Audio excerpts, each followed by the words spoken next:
सीता राम राम, बोलो राजा राम राम। बोलो सीता राम राम, बोलो राजा राम राम। बोलो सीता राम राम, बोलो राजा राम राम। बोलो सीता राम राम, बोलो राजा राम राम। बोलो सीता राम राम, बोलो राजा राम राम।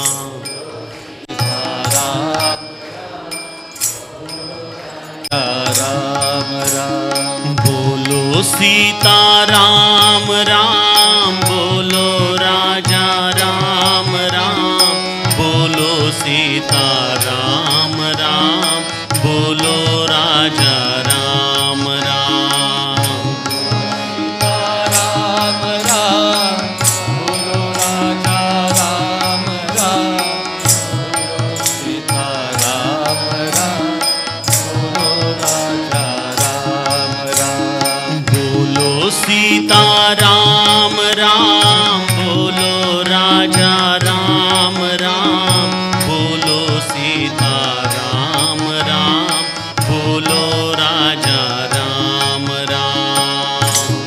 सीता राम राम, बोलो राजा राम राम। बोलो सीता राम राम, बोलो राजा राम राम। बोलो सीता राम राम, बोलो राजा राम राम। बोलो सीता राम राम, बोलो राजा राम राम। सीता राम राम, बोलो राजा राम राम। बोलो सीता राम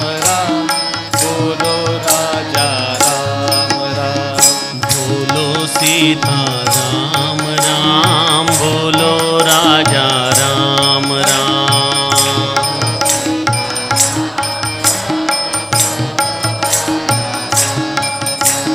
बोलो सीता राम राम, बोलो राजा राम राम। बोलो सीता राम राम, बोलो राजा राम राम। बोलो सीता राम राम, बोलो राजा राम राम। बोलो सीता राम राम, बोलो राजा राम राम। बोलो सीता राम राम, बोलो राजा राम राम। बोलो सीता राम राम, बोलो राजा राम राम। बोलो सीता राम राम, बोलो राजा राम राम। जानकी जीवन स्मरण जय जय राम।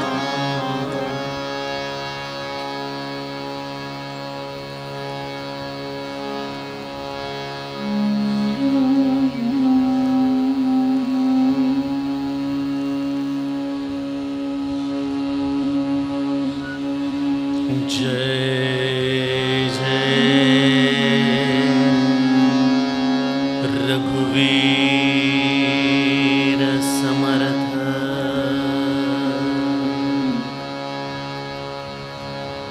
जयाचा जनी जन्म, नामार्थ झाला। जयाने सदा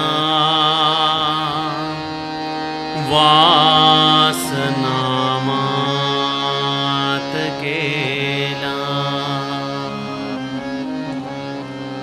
जयाच्या मुखी सर्वदा नाम कीर्ती। नमस्कार त्या ब्रह्म चैतन्यमूर्ती।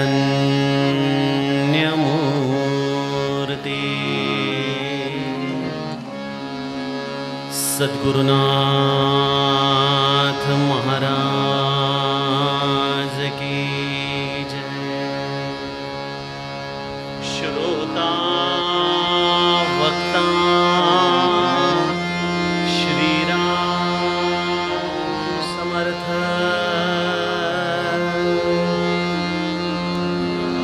जय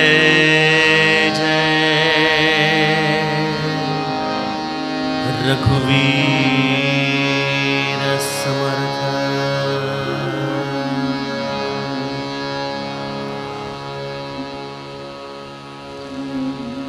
श्रीराम आपल्या सर्वांच्या हृदयस्थ वसणाऱ्या आत्मारामास साष्टांग प्रणिपात करून नुकत्याच संपन्न झालेल्या गुरुपौर्णिमा उत्सवाच्या निमित्ताने आपल्या चिंचवड उपासना केंद्रातर्फे आज ही विशेष निरूपण सेवा उपस्थित सर्व माझे आदरणीय गुरुबंधू भगिनी सर्वांना व्यासपीठावरून माझं सप्रेम वंदन। जय सियाराम। सज्जनो, गुरुपौर्णिमेचा हा पर्वकाळ आणि त्याचबरोबर आमच्या उपाध्यक्षांनी गुणवंत विद्यार्थ्यांचा गौरव देखील केला, त्यांना देखील उत्तेजन प्राप्त होईल अशा पद्धतीने योग्य असं मार्गदर्शन दिशा देखील दिली। सर्व गुणवंत विद्यार्थ्यांचं आणि त्यांच्या पालकांचं गुरुजनांचं व्यासपीठावरून मी सप्रेम अभिनंदन करतो आणि त्यांना पुढच्या या भविष्यासाठी त्यांच्या वाटचालीसाठी श्री महाराजांच्या चरणी प्रार्थना करतो। गुरुपौर्णिमा उत्सव म्हटलं की प्रत्येकाच्या मनामध्ये आपल्या सद्गुरूच्या विषयी एक उत्कट असा भाव दाटून आलेला असतो। गेल्या वर्षी देखील गुरुपौर्णिमा उत्सवाच्या निमित्ताने निरूपण सेवा आपण केली होती। आम्हा निरूपणकार मंडळींची ही एक पंचायत असते की कुठं काय बोललो हे लक्षात ठेवावं लागतं, त्यामुळे ती पंचायत होऊ नये म्हणून आम्ही रेकॉर्डिंग देखील ठेवतो की मागच्या वेळेला कुठं काय बोललो होतं ते लक्षात राहावं। पण महाराजांच्या कृपेने प्रत्येक वेळेला ही प्रवाही कथा एक नाविन्य रूप घेऊन समोर येत असते। दांडेकर काकांचा फोन आला आणि त्यांनी जेव्हा ही तारीख सांगितली तेव्हा एक मनात विचार येऊन गेला की हरिपाठातला एखादा अभंग घ्यावा, पण हरिपाठातले अभंग इथं आत्तापर्यंत 2-3दा सादर करण्याची महाराजांनी संधी दिली। मग वाटलं की मनाचा श्लोक घ्यावा, तर समर्थ तर आमचे अत्यंत जवळचे आहेत। काही लोक आपण इच्छा असो किंवा नसो ते स्वाभाविकपणे जसे येतात तसे आमचे मनाचे श्लोक आहेत। कथेमध्ये आम्ही त्याचं प्रयोजन करो किंवा न करो समर्थ आपसुकपणे कथेत येतात।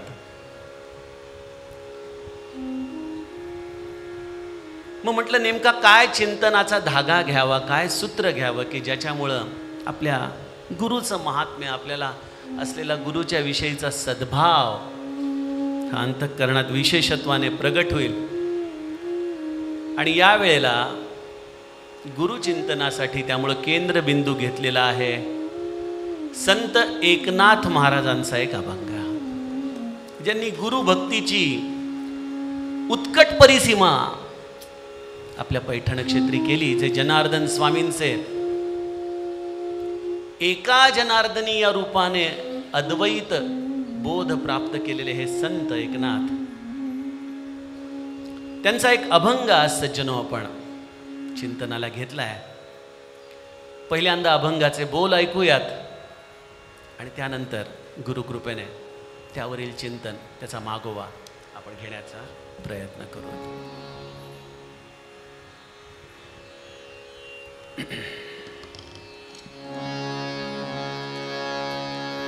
गुरु परमात्मा परेषु परमात्मा परेषु गुरु परमात्मा परेषु गुरु परमात्मा परेषु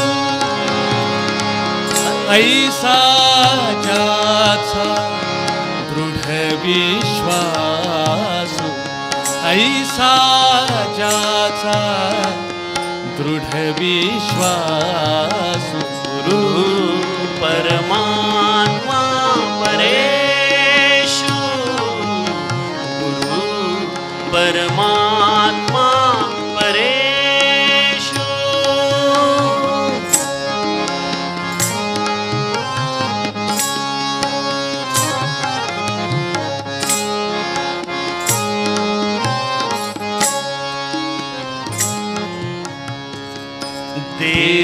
देवतयाचा अंकिला देवतयाचा अंकिला स्वये संचला त्याचे घरा स्वये संचरा परेषु परेषु गुरु परमात्मा परेषु गुरु परमात्मा परेषु. संत एकनाथांचा हा अभंग फार सहज शब्दांमध्ये केवळ 3 चरणांचा हा अभंग. संत एकनाथ महाराज सद्गुरूच्या विषयी आपला सद्भाव व्यक्त करताना एक फार सुंदर सूत्र सांगतात की गुरु कोण आहे. गुरु हा प्रत्यक्ष परमात्मा परमेश्वर आहे. पण तो कोणासाठी आहे. ज्याने हृदयामध्ये या भावनेला अत्यंत दृढतेने धारण केलंय. गुरु परमात्मा परेषु ऐसा ज्याचा दृढ विश्वास. ज्याने या दृढ विश्वासाने या भावनेला धरलं काय होतं त्याच्या आयुष्यात. त्याचा भगवंत अंकित होतो. देवतयाचा अंकिला. आणि आपल्याला हे सांगायला नकोच की नाथांच्या घरी 1 नाही 2 नाही तब्बल 12 वर्ष श्रीखंड्या घरामध्ये रांजण भरतोय. चंदन आपल्या गुरुच्यासाठी तयार करतोय. भगवंत झाडलोट करतोय. छोट्याशा श्रीहरीला गोदेला पाठीवरती घेऊन खेळतोय. आपल्या नाथांच्या पूजेसाठी सुंदर टपोरी अशी पारिजातकाची फुलं आणतोय. गोदावरीवर जाऊन रांजण रांजण भरून हा श्रीखंड्या देवतयाचा अंकिला. बघा संतांचे अभंग म्हणजे कविता नाही. हा प्रत्यक्ष अनुभूतीचा प्रांत असतो. जो त्यांच्या जीवनात त्यांना अनुभवाला आला तेच नाथांनी शब्दबद्ध केला. देवतयाचा अंकिला स्वये संचला त्याचे खरा. स्वतःहून येतो न बोलवता येतो. कोणाच्या घरी येतो. गुरु परमात्मा परेषु ऐसा ज्याचा दृढ विश्वास.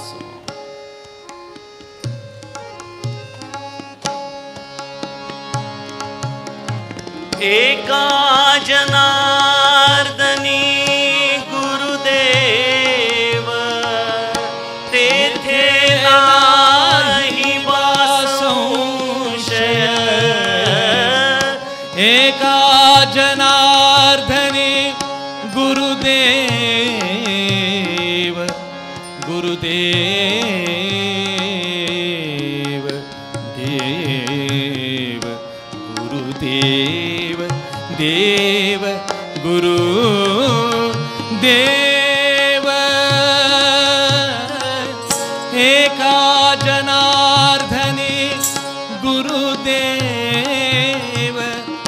एका जनार्दनी गुरुदेव तेथे नाही बा संशय गुरु परमात्मा परेशु गुरु परमात्मा परेशु ऐसा ज्याचा दृढ विश्वास ऐसा ज्याचा दृढ विश्वास गुरु परमात्मा परेशु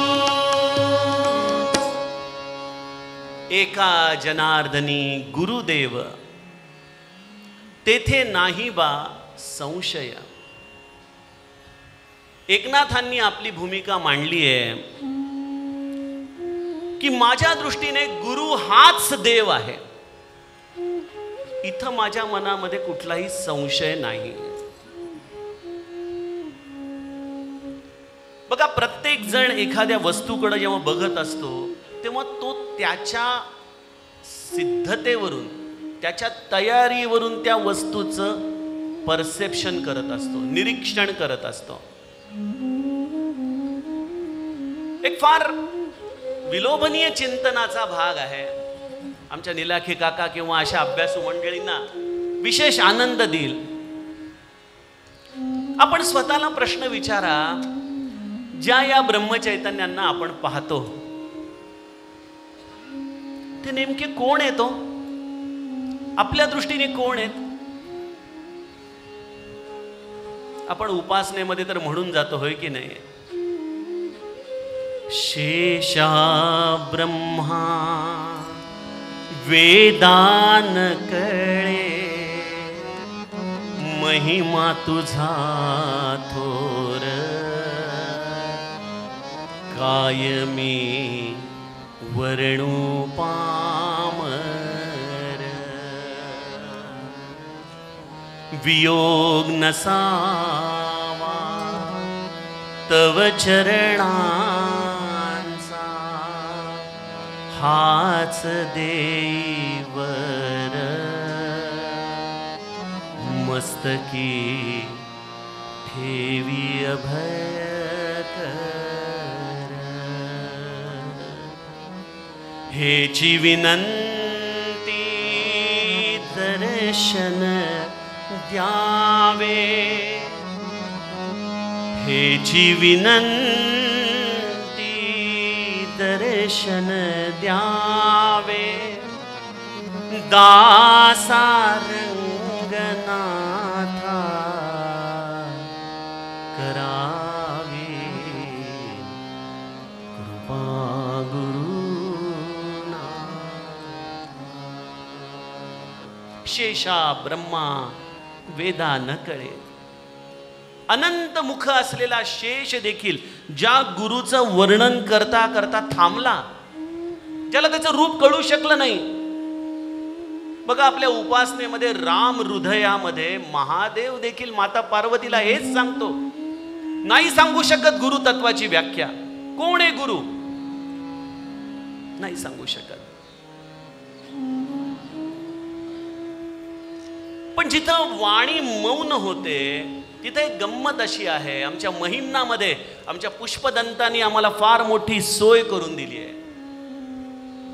महिम्न पारंते परमविदुषो यद्य सदृशी स्तुतिर्ब्रह्मादीनाम् अपि तद्वसन्नास् त्वयि गिरा अथा वाच सर्वस्वमति परिणामावधि गृणन् ममाप्येष स्तोत्रे हर निरपवाद परिकरः. पुष्पदंत म्हणतात की हे महादेवा, हे आदिगुरु, तुझं वर्णन करण्यामध्ये ब्रह्मदेव असमर्थ आहेत, तरी ते तुझी स्तुती करतात, तर मग मी का बरं तुझी स्तुती करू नको? त्यांचीही स्तुती तुझ्यापर्यंत पोहोचत नाही, तर मी माझं वाणी पवित्र करण्यासाठी तुझी स्तुती केली तर काय हरकत आहे? आमचे ज्ञानेश्वर महाराज देखील माऊली आपल्याला ज्ञानेश्वरीमध्ये सांगते की आम्ही राजहंस नाही म्हणून आम्ही चालणं सोडावं असं कोणी सांगितलंय? आम्ही देखील आमच्या गुरुची स्तुती मनापासून करावी.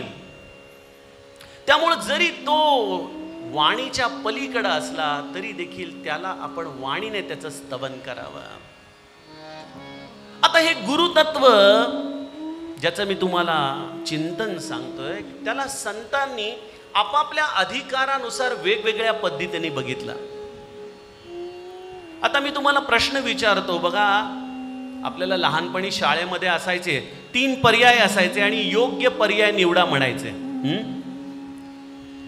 आता गुरु या भूमिकेला 3 अधिकारी संतांनी 3 वेगवेगळ्या भूमिका सांगितल्या. आमचे पहिले संत कबीर काय म्हणतात गुरुबद्दल? गुरु गोविंद दो खडे काके लागू पा, बलिहारी गुरु आपके गोविंद दिए बनाय. कबीर आपल्या दोह्यामध्ये म्हणतात की अरे देव भगवंत गोविंद आणि गुरु हे दोघंही उभे आहेत आणि मी त्यांच्या समोर गेलो, आता कोणाला वंदन करावं? मोठा प्रश्नच आहे ना. आपण काय करतो? स्वाभाविकपणे जो ज्येष्ठ आहे त्याला वंदन करून मग कनिष्ठाकडे जातो, पद्धत आहे. कबीरांच्या समोर प्रश्न पडला की गुरु पण उभा आहे, परमात्मा पण उभा आहे, कोणाला वंदन करावं? पण संत कबीर आमच्या पुण्याचे नव्हते, त्यामुळे त्यांनी गुळगुळीत उत्तर दिलं नाही, खणखणीत उत्तर दिलं. ते म्हणाले बलिहारी गुरु आपके. हे गुरु, मी तुलाच पहिल्यांदा वंदन करीन, कारण तुझ्यामुळं हा परमात्मा हे कळालं रे आम्हाला. या विचाराला आमच्या समर्थांनी अनुमोदन दिलं दासबोधात. गुरुपेक्षा देव मोठा ऐसे म्हणेल तो करंटा. गुरुपेक्षा देव मोठा म्हणाल, करंटे आहात तुम्ही. आमचे जगद्गुरु त्याला आणखीन अनुमोदन देतात. तुका म्हणे कैसे आंधळे हे जन गेले विसरून खऱ्या देवा. म्हणजे कबीर, समर्थ आणि तुकाराम महाराज तिघही जण एकच वाक्य म्हणतायत की गुरु हा देवापेक्षा मोठा आहे. दुसऱ्या बाजूचं चिंतन सुरू केलं की आमचं रामचरितमानस डोळ्यासमोर येतं आणि हनुमंताची स्वारी विभीषणाच्या दारात उभी राहिलेली डोळ्यासमोर येते. पहाटेची सुंदर वेळ आहे आणि हनुमंत माता जानकीच्या शोधासाठी एका छोट्या रूपामध्ये लंकेत मंदिर मंदिर प्रतिकरी शोधा देखे जहत अगणित जोधा वेगवेगळ्या मंदिरांमधून फिरतोय सीतेचा शोध घेत. सगळीकडे राक्षस, कोणाला बघायचं? आणि त्यावेळेला मारुतीरायाच्या कानावरती आवाज पडतो, श्रीराम श्रीराम. मारुतीराया चपापतो, अरे या लंकेमध्ये राम नाम कोण घेतय? लंका निशिचर निकर निवासा इहा कहा सज्जन कर वासा. इथं कोण सज्जन राहत आहे? मनामध्ये विचार करतो काय करावं, पण लगेच त्याचा विवेक त्याला सांगतो नाही. एही सन हटी करी यहू पहिचानी साधू ते होईन कार जहानी. मला जाऊन याच्याशी ओळख केलीच पाहिजे, कोण आहे हा रामनाम घेणारा लंकेमध्ये. मारुतीराया दरवाजा वाजवतो, राम नाम घेतो आणि बिभीषण धावत त्याच्या समोर येतो. हात जोडून मारुतीरायाचं स्वागत करतो.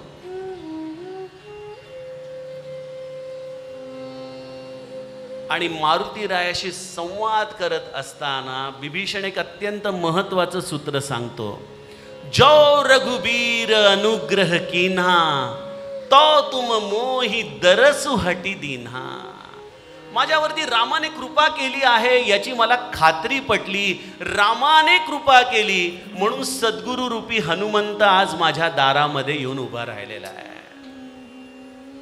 हे बिभीषणाचं म्हणणं आहे की रामापासून हनुमंत माझ्याकडं आला. म्हणजे कबीर, समर्थ, तुकाराम महाराज चुकीचं सांगतात का हो? ते म्हणतात की गुरु गोविंद ओ कुड, त्याच्यामध्ये देव मोठा का गुरु मोठा? हे म्हणतात गुरुच मोठा, देव लहान. इथं बिभीषण म्हणतो अब मोही बा भरोस हनुमंता, बिनु हरी कृपा मिलई नाही संता. भगवंताची कृपा होते तेव्हा संत आपल्या जीवनामध्ये येतो. यावरून एक निष्कर्ष सांगू का तुम्हाला? आपण सगळेजण रामनाम का घेतो?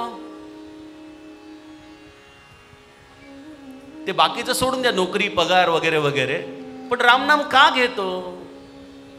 आम्हाला परमार्थाच्या दृष्टीने रामाचं दर्शन हवंय म्हणून आम्ही रामनाम घेतो. पण तुम्हाला एक सिक्रेट सांगू का? गुरुपौर्णिमेच्या रात्री आज तुम्हाला सगळ्यांना रामाचं दर्शन झालेलं आहे. सगळ्यांना, तुमच्या सगळ्यांवरती रामाची कृपा झालीये म्हणून बिभीषण म्हणतो जो रघुबीर अनुग्रह कीना, तो तुम मोही दरसु हटी दीना. रामाने कृपा केली आणि सांगितलं हा एवढा लॉट ब्रह्मचैतन्य महाराज रूपी हनुमंताच्याकडं. राम आमच्यावरती कृपा करतो तेव्हा ब्रह्मचैतन्य आमच्या आयुष्यात येतात.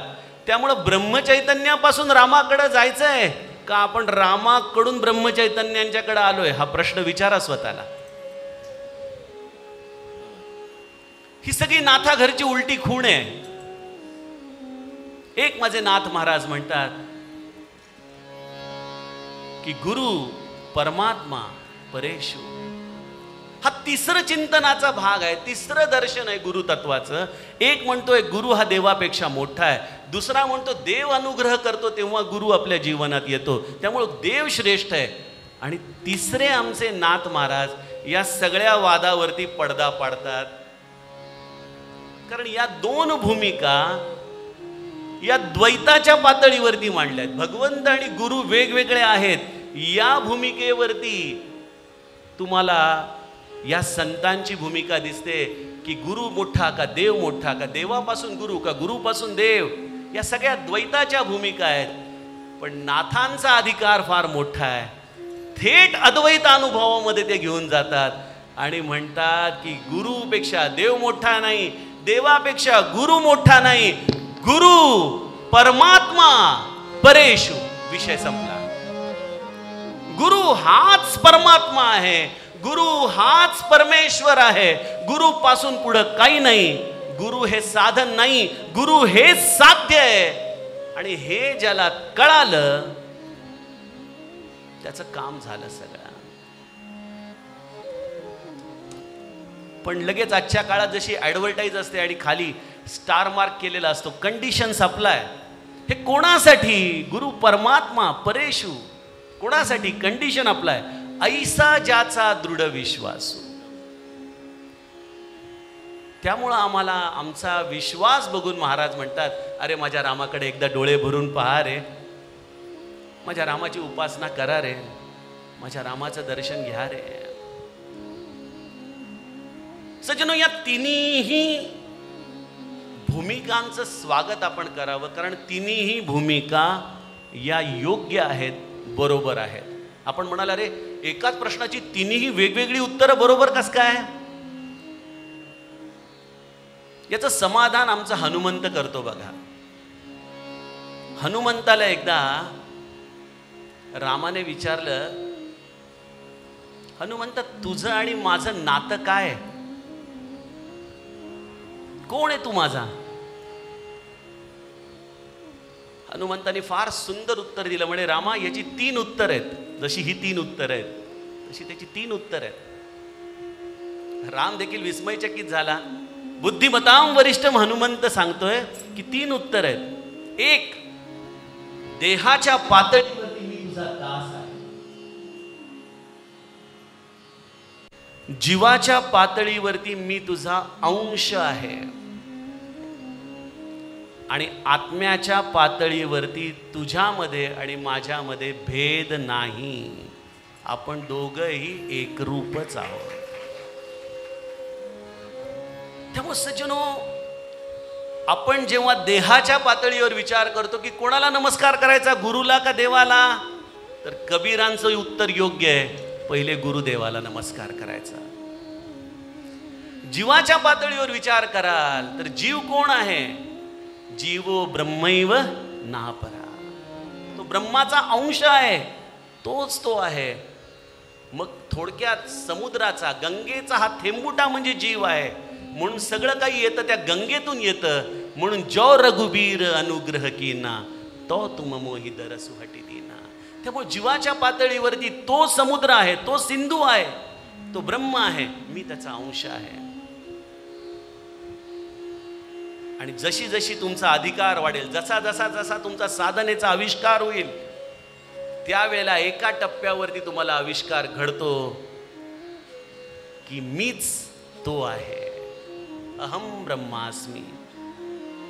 आणि हा बोध होतो त्यावेळेला नाथांच्या या अभंगाच्या पहिल्या चरणाचा अर्थ कळू शकतो की गुरु परमात्मा परेशु.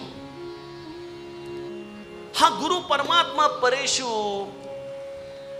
हे सूत्र आपण नाथांच्या जीवनामध्ये त्यांनी अनुभवलं, कारण त्यांनी आपल्या गुरुवरती आपलं सर्वस्व अर्पण करून टाकलं होतं.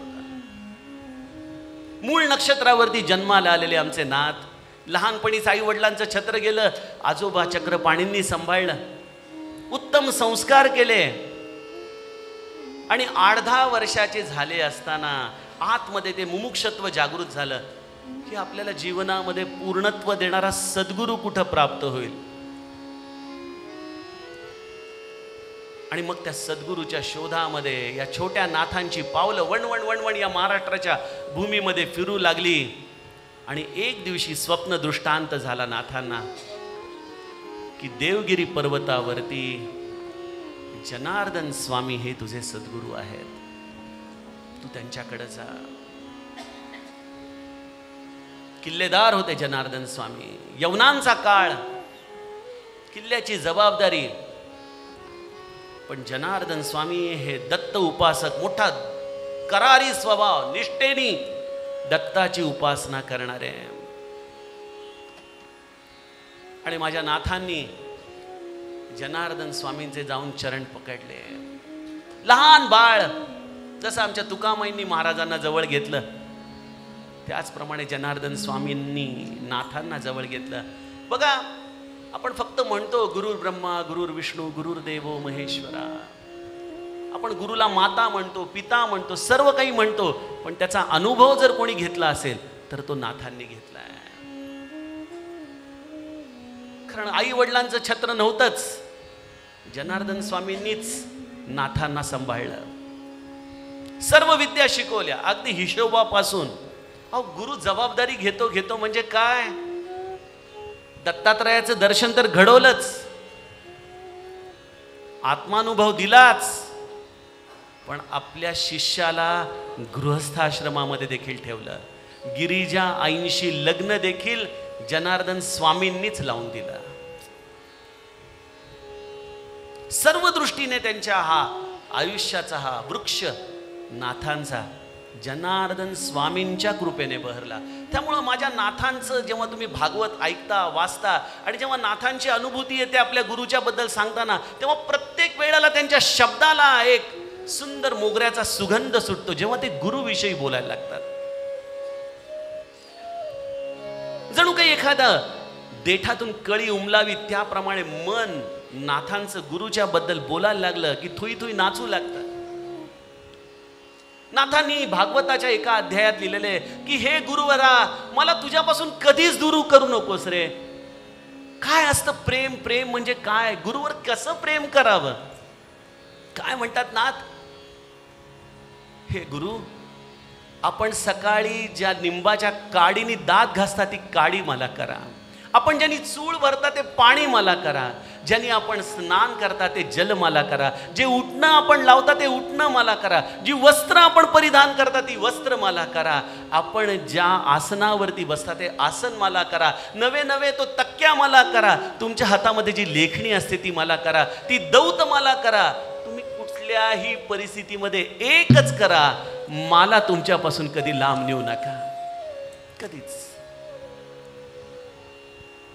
सर्वस्व सर्वस्व नाथांचं गुरु होता. त्यामुळे नाथ एका अभंगामध्ये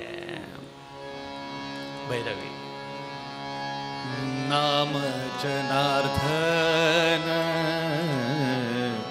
रूप जनार्दन, नाम जनार्दन रूप जनार्दन, नाम जनार्दन रूप जनार्दन, भाव जनार्दन भाव जनार्दन,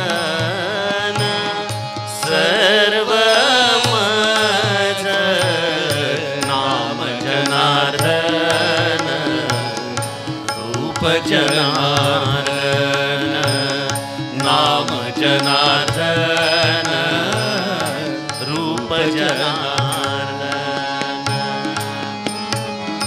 नाम जनार्दन, रूप जनार्दन, भाव जनार्दन, सगळं विश्व जनार्दन रूप झालेलं आहे नाथांचं. नाथांच्या आयुष्यामध्ये जनार्दनाशिवाय दुसरं काहीच नव्हतं. मोठा अभंग आहे नाथांचा, पण वेळेअभावी सर्व अभंग गाता येणं शक्य नाही. पण नाथांचं सगळं भाव विश्व गुरुमय झालंय. असे नाथ आपल्या शेवटच्या कडव्यामध्ये म्हणतात, जनार्दनाचा एका जनार्दन देखा, जनार्दनाचा एका जनार्दन देखा, जनार्दनाचा एका जनार्दन देखा, जनी मनी सखा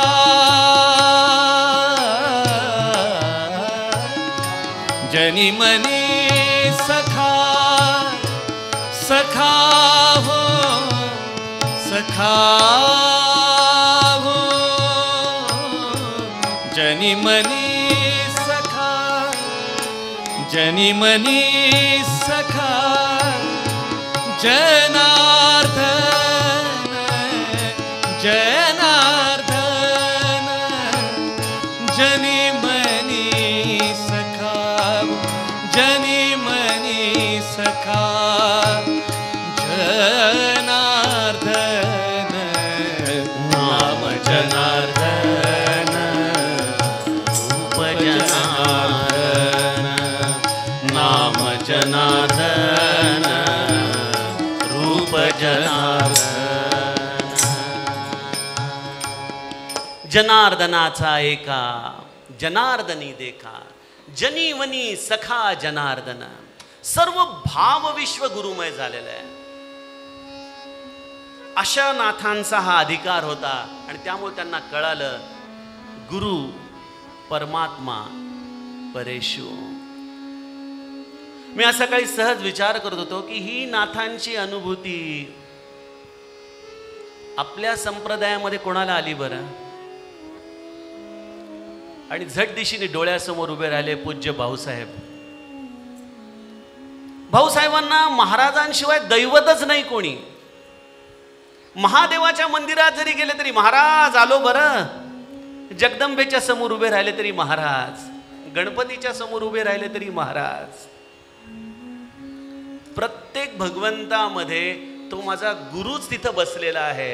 या भूमिकेमध्ये भाऊसाहेब बघा, या आत्मानुभूती संतांचे ना हे असे अनुभव टिपावे लागतात की नाथांच्या तोडीचा संसार भाऊसाहेबांनी नुसता केलाच नाही, तर नाथांच्या तोडीचा अधिकार देखील समर्पण भावनेने पूज्य भाऊसाहेबांचा होता. आणि त्याही पेक्षा एक मोठा जवाहीर ज्याला आमच्या महाराजांमध्ये कोण दिसलं?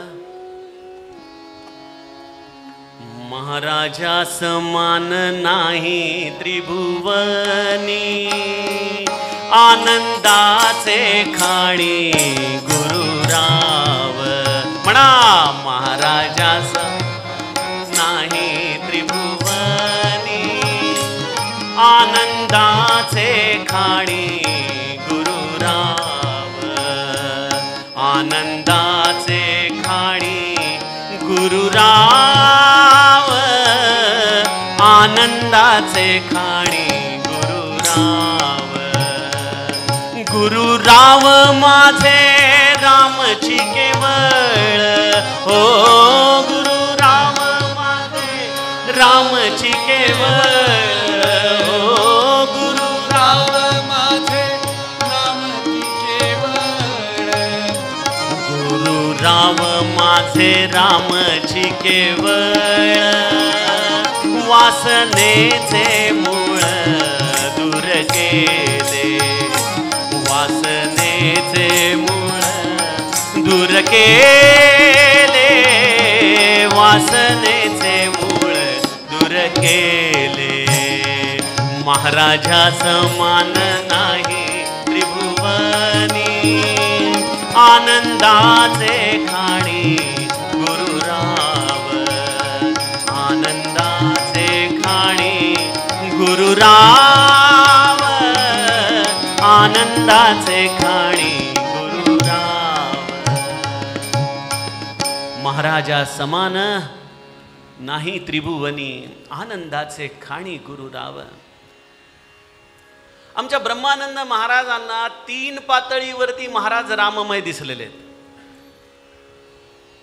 पहिला प्रसंग आपण जाणता की दिवाळीला महाराजांना अनेक लोक स्नान घालत होते, अनेक सवाष्णी येऊन महाराजांना घागर घागर पाणी घालत होत्या. महाराज स्वस्थ बसले होते आणि इकडं ब्रह्मानंद महाराजांच्याकडे पाहताना त्यांच्या डोळ्याला पाणी आलं. कोणीतरी विचारलं, बुवा आपल्या डोळ्याला का पाणी येत आहे? अहो म्हणे, माझा राम बघाओ, राम काय सुंदर सजवतायत त्याला. अहो राम, अहो ते तर महाराज आहेत. नाही हो, माझ्या डोळ्यांनी बघा, तो रामरायाच आहे. गुरु परमात्मा परेशु. भौतिक दृष्टीने देखील ब्रह्मानंद महाराजांना महाराजांचा हा देह रामस्वरूपच दिसायचा. एखादी व्यक्ती रामस्वरूप दिसताना त्याचं भौतिक गुणधर्म ठीक आहेत, पण मी आज सकाळी सहज रामाचं आणि महाराजांचं चिंतन करत बसलो की राम आणि महाराज हे एक कसे बरं? गुरु राव माझे, आणि नुसतं कसं म्हटलंय, गुरु राव माझे राम केवळ नाही, रामची केवळ. हा फरक आहे. मी गमतीने नेहमी म्हणतो, लोकमान्य टिळक का प्रसिद्ध आहेत? की स्वराज्य हा माझा जन्मसिद्ध अधिकार आहे हे रवींद्र पाठकही म्हणेल, पण त्याला काही अर्थ नाहीये, कारण तो मी मिळवणारच. च मध्ये तुका टिळक आहे. तोच आमच्या ब्रह्मानंदांनी इकडे लावला, गुरुराव माझे रामची केवळ. तुमच्या दृष्टीने राम आहेत का कृष्ण आहेत का दत्त आहेत ते तुम्ही बघा, माझ्या दृष्टीने ते रामच आहेत. हा विश्वास, ही दृढता, हा च ब्रह्मानंदांसारख्या षटशास्त्री हे काही केवळ डोळ्यांनी जाणवलं म्हणून राम मानणारे नाहीत. काहीतरी असेल अजूनही त्याच्या पलीकडं, की हा गुरु परमात्मा परेशु ही भूमिका ब्रह्मानंदांना जाणवली.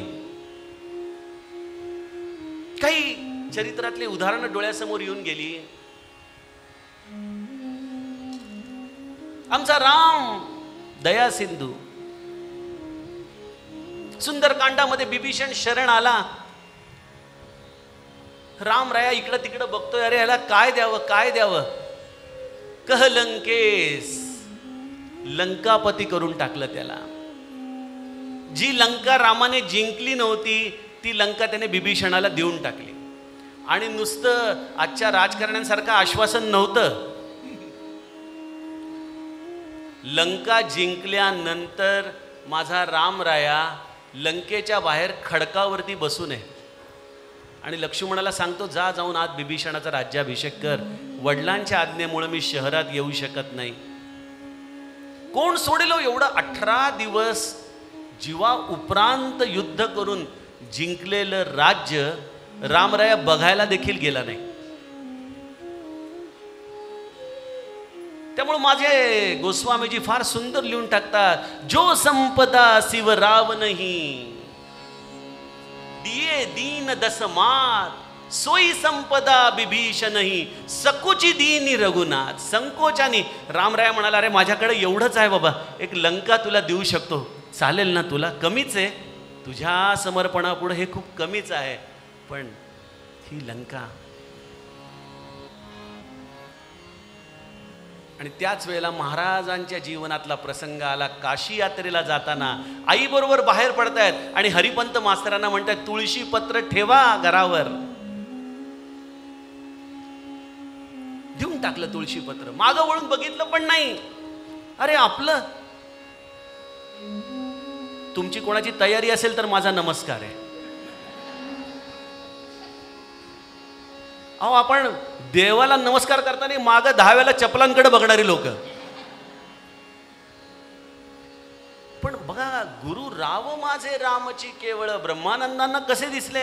एक रामराया लंका देऊन टाकतोय, एक ब्रह्मचैतन्य घर देऊन टाकताय.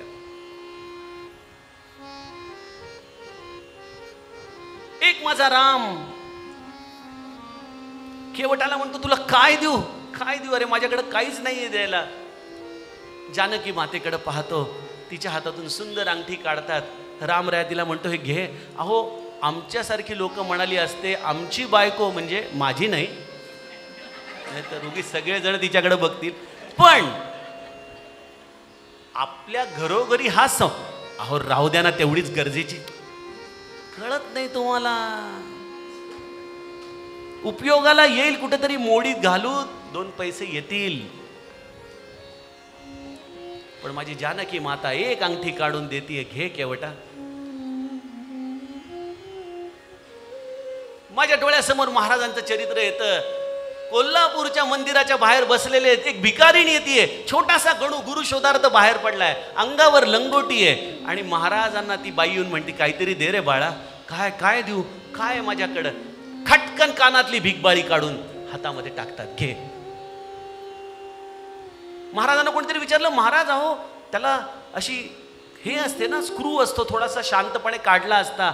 अहो म्हणे तो स्क्रू काढून दिला असतं, पण बुद्धी कधी पालटेल सांगता येत नाही, म्हणून फटकन ओढली आणि देऊन टाकली. राम आणि महाराज, गुरु राम माझे रामची केवळ. एका माझ्या रामाने अहिल्याच्या उद्धारासाठी विश्वामित्रांच्या बरोबर जाऊन आपली चरणरज लावली. आणि एक माझे महाराज दम्यानी त्रस्त असताना देखील कागवाडला जातात गणुबुवा रामदासींसाठी. कोणासाठी? तर ती संत महारीण, तिच्या उद्धारासाठी म्हणून माझे महाराज जातात. त्या महारिणीला कोणी नव्हतं दुसरं, आणि ती महारीण वाट बघतीये की कधी गणुबुवा येतील आणि कधी माझा उद्धार करतील. माझ्या शबरीसाठी माझा राम वणवण फिरला. माझे महाराज ताप असताना हुबळीला गेले जानकीबाईचा उद्धार करण्यासाठी. हे राम नाही तर खोड येतो, खोड येते. आम्हाला काय कळाले आमचे महाराज, म्हणून आमच्यासारख्या लोकांसाठी लिहून ठेवले, लोकांशी रूप नकळेची मनुष्य वाटे. आम्हाला नाही कळणार आपला गुरु कोण आहे.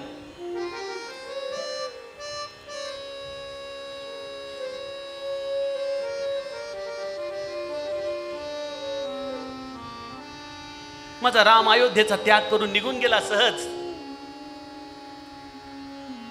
किती प्रेम होतं अयोध्यावासियांचं रामावर. काय अवस्था झाली असेल दशरथाची, काय अवस्था झाली असेल कौसल्याची. पण माझा राम स्थितप्रज्ञ निघून गेला ध्येयाकडं. माझे महाराज देखील वयाच्या 12व्या वर्षी गीतामाईच्या या प्रेमाच्या छत्राखालून दररोज आईच्याकडून दररोज दूध भात खाणारे गणुबुवा निघून जातात. मागं वळूनही बघितलं नाही. काय झालं असेल घराचं? लौकिक चरित्राच्या आधाराने तुम्ही किती प्रसंग सांगू तुम्हाला. मला आठवतं 2013 साली माझी रामकथा पहिल्यांदा गोंदवल्यामध्ये झाली 9 दिवस.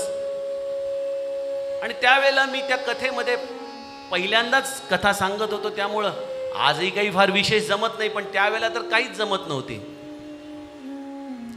आणि त्यावेळेला आमच्या तिथल्या असलेल्या हार करणाऱ्या सगळ्या भगिनी मला येऊन भेटायच्या. म्हणे, दादा तुम्ही रामकथा सांगताय का महाराजांचं चरित्र सांगताय? कारण की इकडं रामराया इकडं महाराज, इकडं रामराया इकडं महाराज, पूर्ण रामकथा आणि महाराजांचं चरित्र.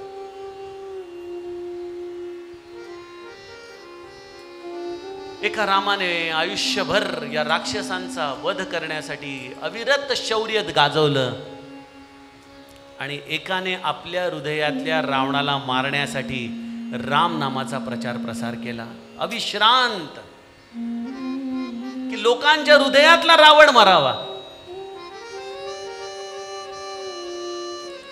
गुरु राम माझे रामची केवळ, रामची. ब्रह्मानंद महाराज उगीच म्हणत नाहीत. एक त्यांना भौतिक दर्शन झालेलंच आहे, दुसरं त्यांना चरित्राच्या आधाराने दिसतंय की अरे हा तर रामच आहे. भूलोकावरती गोंदवल्याला हा रामच उभा राहिलाय. राम म्हणजे प्रतिबिंब आहे हो आपलं. राम म्हणजे मूर्ती नाही. तुम्ही स्वतः राम व्हा, तो राम तुमच्यासाठी नाचायला लागतो. आणि त्यामुळे महाराज एके ठिकाणी बोलून गेलेत, आपण वाक्य नीट वाचलं तर लक्षात येईल की अशी कुठलीच गोष्ट नाही जगात की मी रामाला सांगावी आणि रामाने ती करू नये. मी रामाच्या हाताला धरून तुमचं काम करून घेईन. का? कारण देवतयाचा अंकिला स्वय संचला त्याचे खरा. गुरुच्या अखत्यारीमध्ये देव आहे. गुरु म्हणेल तसं देव वागतो. आणि माझं रामायण जर बघाल तर सगळं रामायण राम गुरूंच्या आज्ञेखाली राहिलाय. राम कधी स्वतंत्र नाही. लहानपण वसिष्ठांच्या आज्ञेत, विवाह विश्वामित्रांच्या आज्ञेत, त्यानंतर वनामध्ये तर किती ऋषी मुनींना भेटलाय, वाल्मिकींना भेटलाय, अगस्तींना भेटलाय, भरद्वाजांना भेटलाय, कोण नाही. आणि मग सुंदरकांडमध्ये आमचे आले आदिगुरु हनुमंत, तो शेवटपर्यंत आहे. रामाचं चरित्र गुरुशिवाय नाहीच. तो त्याच्या अंकित राहतो, गुरु सांगेल तसं वागतो. त्यामुळे गुरुराव माझे रामची केवळ हा ब्रह्मानंद महाराजांचा चरित्राच्या आधाराने देखील अनुभव आहे. आणि आत्मस्वरूपाच्या पातळीवरती काय अनुभव आहे? एकाच संताचे मी 3 अनुभव सांगतोय. हे सगळं शोधावं लागतं राजहंसासारखं. तेव्हा लक्षात येतं की अरे ही संत मंडळी तर हेच सांगतायत. ब्रह्मानंद महाराजांनी आपल्याला एक वाक्य सांगितलंय आणि त्या वाक्याला महाराजांनी अनुमोदन दिलंय. काय म्हणतात ब्रह्मानंद महाराज? की श्री महाराजांनी मला अगदी आपल्यासारखं करून टाकलंय. म्हणजे मी आणि ते आता वेगळे नाहीच राहिलो. मला अगदी आपल्यासारखं करून टाकलंय. आणि महाराजांनी त्याला अनुमोदन देताना म्हटलंय की ब्रह्मानंदाचं घर मला माझं घर वाटतं. काय गुरु शिष्याचा हा ऐक्य भाव, जे हनुमंत रामाला म्हणतो की देहाच्या पातळीवर मी दास आहे, जीवाच्या पातळीवरती मी अंश आहे आणि आत्म्याच्या पातळीवरती तू आणि मी वेगळा नाहीच. ब्रह्मानंद महाराजांना या तिन्ही पातळींचे अनुभव आहेत. त्यामुळे देहाच्या पातळीवरती निरंतर दास, निरंतर दास, जीवाच्या पातळीवरती त्यांचे अंश आणि आत्म्याच्या पातळीवर त्यांच्यापेक्षा अभिन्नत्व. हे ब्रह्मानंदांनी साधलं. कसं साधलं? तर याच सूत्रांनी साधलं. गुरु परमात्मा परेशु, गुरु परमात्मा परेशु, ऐसा ज्याचा दृढ विश्वासु, ऐसा ज्याचा दृढ विश्वासु, गुरु परमात्मा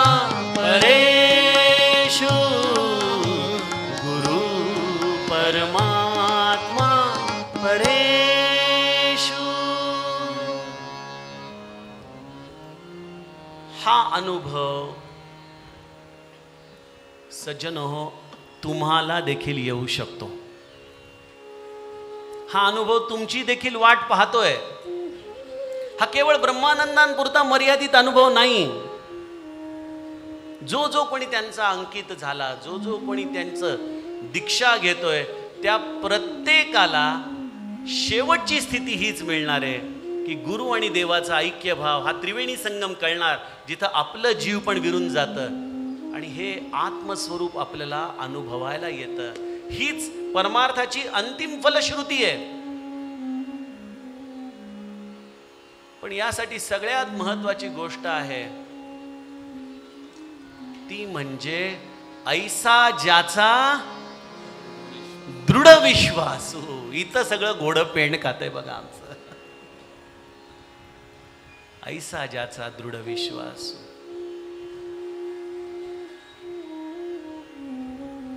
आमचे निलाखे काका नेहमी त्यांच्या प्रवचनांमध्ये चतुसूत्री सांगतात बघा. श्रद्धा, विश्वास, निष्ठा आणि वेगवेगळ्या पद्धतीने काकांनी त्यांच्या चतुसूत्रींमधून हे सांगितलेलं आहे. पण फक्त विश्वास हा जर शब्द घेतला तर विश्वास हा सामान्यतः वस्तू अधिष्ठित शब्द आहे, वस्तुनिष्ठ शब्द आहे.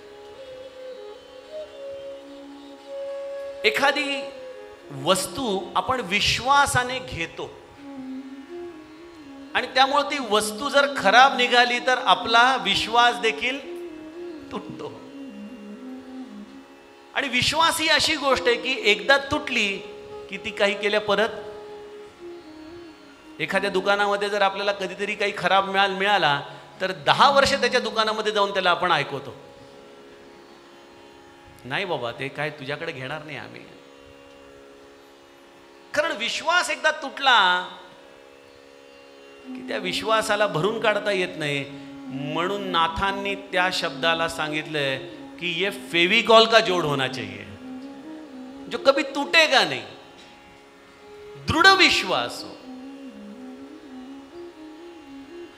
हा दृढ विश्वास नेमका येतो कुठं हो? हा विश्वास नावाची गोष्ट कुठं राहते आपल्या शरीरात? विश्वास ही गोष्ट कोण करतं? आपल्या या सूक्ष्म शरीरामध्ये, जसं या देहाच्या शरीरामधल्या 5 कर्मेंद्रिय आणि 5 ज्ञानेंद्रियांना एक एक काम दिलंय ना भगवंताने, तसं सूक्ष्म देहामध्ये असलेल्या मन, बुद्धी, चित्त आणि अहंकार ह्याला देखील एक एक काम दिलंय. मनाला काम दिलेलं आहे मनन करण्याचं, संकल्प विकल्प करण्याचं. बुद्धीला काम दिलेलं आहे निश्चय करण्याचं. चित्ताला कार्य दिलेलं आहे चिंतन करण्याचं. आणि अहंकाराला कार्य दिलंय त्या समष्टीरूपी अहंकारात स्वतःला विसर्जित करण्याचं. ते काय आहे ते आत्ता विचारू नका, नाहीतर वाढेल. त्याच्यातला फक्त एक महत्वाचं सूत्र घ्या की विश्वास नावाची गोष्ट मनुष्याच्या बुद्धीने घट्ट धरावी लागते. बुद्धीने निश्चय केला की विश्वास हा कायमस्वरूपी अबाधित राहतो, तो कधी तुटत नाही. जर विश्वास मानसिक पातळीवरती असेल तर विश्वास हा आमचा चंचल राहतो, कधी बसेल, कधी तुटेल, कधी उठेल. आपण नाही का पेपरमध्ये बातमी वाचली की लगेच म्हणतो नाही नाही यांचं चुकलंच. न्यूज लावल्या की कोणीतरी डिबेटमध्ये म्हणतं नाही नाही हे बरोबर आहेत, हे चुकले. हां बरं, मलाही असंच वाटत होतं की होते तेच. म्हणजे पु ल देशपांडे कोकणातल्या त्या गाड्यांमध्ये झोपलेल्या लोकांचं असे काही असे हालतायत, काही असे हालतायत. म्हणजे भारताचं परराष्ट्र धोरण कसं, कधी हो हो हो, कधी नाही नाही नाही नाही. तसा आपला विश्वास नावाची गोष्ट आहे बघा. आणि ही मी माझी सांगतो, तुमची नाही. तुम्ही सगळे मंडळी महाराजांच्या दृढ विश्वासावरच जगतायत. पण मी माझा विचार करतो की अरे माझा विश्वास हा दृढ का होत नाही आणि दृढ विश्वासाची का गरज आहे? दृढ विश्वासाशिवाय चालणार नाही का? म्हटलं कोण उत्तर देईल याचं दृढ विश्वासाचं? तर याचं विश्वासाचं उत्तर आमची माऊली देते. माऊलीचा एक अभंग. का दृढ विश्वास पाहिजे? समाधी हरीची समसुखे वीण, समाधी हरीची समसुखे वीण, समाधी हरीची समसुखे वीण, समाधी हरीची समसुखे वीण. न साधेल जाण द्वैत बुद्धी, न साधेल जाण द्वैत बुद्धी, बुद्धीचे वैभव अन्य नाही तुझे, बुद्धीचे वैभव अन्य नाही तुझे. एका केशवराजे सकळ सिद्धी, एका केशवराजे सकळ सिद्धी. बघा माऊलीच्या शब्दांना नीट समजून घ्या. का दृढ विश्वास हवा? कारण ही जी आत्मस्वरूपाची अंतिम स्थिती आहे ना, ती कधी मिळते? समाधी हरीची समसुखे वीण. तो आणि तुम्ही एका पातळीवर यायला पाहिजे, तर ते हरितत्व तुम्हाला कळेल. माऊली म्हणते, मी आणि माझे निवृत्ती एका कमलदलामध्ये बसलेलो आहोत. माझे समर्थांच्या शेजारतीमध्ये म्हणतो आम्ही, राम आणि दास दोघे पहुडले नामी. आता कोण राहिले ते ऐकायला? हे दोघही एकच झाले. ही समाधी हरीची समसुखे वीण, पण ही कोणाला मिळणार नाही? न साधेल जाण द्वैत बुद्धी. जोपर्यंत मी तू मी तू मी तू हा भेद आहे, तोपर्यंत ही अनुभूती येत नाही. मग त्यासाठी काय करायचं? आता बघा, बुद्धीचे वैभव. मुलांनो लक्षात घ्या, जे गुणवंत विद्यार्थी, ज्यांच्या बुद्धीचा आत्ता गौरव झाला, तुम्ही अभ्यासामध्ये प्रचंड यश कमवा, युनिव्हर्सिटी टॉपर व्हा, नो डाऊट. पण बुद्धीचं वैभव कशात असेल? बुद्धीचं वैभव एकाच गोष्टीमध्ये. बुद्धीचे वैभव न अन्य नाही तुझे, आन नाही तुझे. माझं कोण आहे? कोण आहे? कोण आहे? विश्वास, दृढ विश्वास. विश्वास मनाच्या पातळीवर आहे. संकल्प विकल्प तळ्यात मळ्यात. पण एकदा बुद्धीने निश्चय केला, कोण आहे माझं माझ्या या आयुष्यामध्ये? कोण सांभाळतंय मला? एक ब्रह्मचैतन्याशिवाय माझं कोण आहे? आणि ही सगळी साधना उपासना कशासाठी करायची? त्या बुद्धीने आपला निश्चय करावा, यासाठी हे सगळं चालली आहे धडपड. त्या बुद्धीने सांगावं की अरे नाही. आणि बघा, तुम्ही एक लक्षात घ्या, तुमच्या बुद्धीमध्ये केवढं सामर्थ्य आहे. प्रत्येकाने आपल्या आयुष्याच्या टप्प्यावर बघावं. लहान मुलं ठरवतात मला वर्गात पहिलं यायचंय, बुद्धी निश्चय करते, अभ्यास करतात, पहिले येतात. तरुणपणी ठरवतो मला ही गाडी घ्यायची आहे, प्रयत्न करता, पैसा कमवता, गाडी घेता. मनुष्याच्या बुद्धीने निश्चय केला की त्याला ती गोष्ट प्राप्त करता येते. हा अनुभव आहे ना व्यावहारिक. मग ही बुद्धी त्या भगवंताचा निश्चय करत नाही. इथं आमची सगळी का कळत नाही या बुद्धीला की कोणाच्या आपण जवळ आहोत. मी परवाच मागच्या आठवड्यात पुण्यामध्ये गुरुचं वैभव सांगितलं. अरे कोण आहे गुरु आपला? हे बुद्धी समजून घे आणि एक त्याचे पाय घट्ट धर. जगामध्ये दुसरं काहीही करायची गरज नाही. एक ब्रह्मचैतन्याचे चरण घट्ट धरा, दुसरं काहीच करायची गरज नाही. पण आमचा हा निश्चय टिकत नाही आणि म्हणून आम्ही त्या समसुखापर्यंत जाऊ शकत नाहीये. नाथांसारखं नाम जनार्दन, रूप जनार्दन, भाव जनार्दन, सर्व मज या अवस्थेमध्ये जर गेलो तर फार मोठी गोष्ट होते बघा.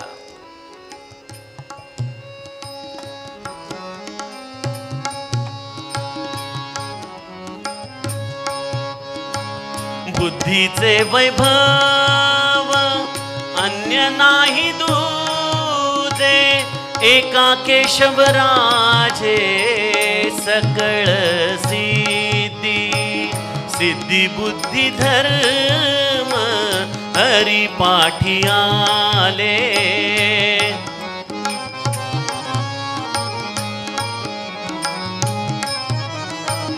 रिद्धी सिद्धी निधी अवघीच उपाधी.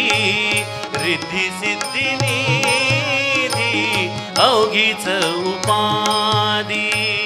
जव त्या परमानंदी मन नाही. जव त्या परमानंदी मन नाही. ज्ञानदेवा रम्य रमले समाधान. रमले समाधान. हरीचे चिंतन सर्व काळ. हरीचे चिंतन सर्व काळ. हरिमुखे म्हणा. हरिमुखे म्हणा. म्हणा हरिमुखे म्हणा. हरिमुखे म्हणा. पुण्याची गणना कोण करी. पुण्याची गणना कोण करी. हरिमुखे म्हणा. म्हणा हरिमुखे म्हणा. हरिमुखे म्हणा. म्हणा हरिमुखे म्हणा. बुद्धीचे वैभव अन्य नाही दुजे, एका केशवराजे सकळ सिद्धी. रिद्धी सिद्धी निधी अवघीच उपाधी. जव त्या परमानंदी मन नाही. निश्चय केला त्या परमानंदाजवळ राहण्याचा की रिद्धी सिद्धी येत राहतात, पण त्याच्याकडे साधक दुर्लक्ष करतो. तो आपल्या गुरुचरणांनाच घट्ट धरून राहतो. ज्ञानदेव म्हणतात माझी अवस्था काय झाली आहे. ज्ञानदेवा रम्य रमले समाधान. समाधानात ज्ञानदेव रमून गेलेत आणि सदा चिंतन. हरीचे चिंतन सर्व काळ. हरीचं चिंतन निरंतर चालू आहे. बघा ज्यांची ही बुद्धी अशी स्थिरावली ना एकदा गुरुचरणी, त्यांचं निरंतर नामस्मरण चालू राहतं. हा साधा सोपा निष्कर्ष आहे. आणि आमच्या महाराजांनी ब्रह्मानंदांना हे सर्टिफिकेट देऊन टाकलं. आमच्या ब्रह्मानंदांनी नामस्मरणाशिवाय दुसरं कुठलंच साधन केलं नाही. ज्ञानदेवा रम्य रमले समाधान. हरीचे चिंतन सर्व काळ. ही दृढ विश्वासाची स्थिती आहे बघा. दृढ विश्वासाची स्थिती. नामाशिवाय दुसरं काही नाहीच.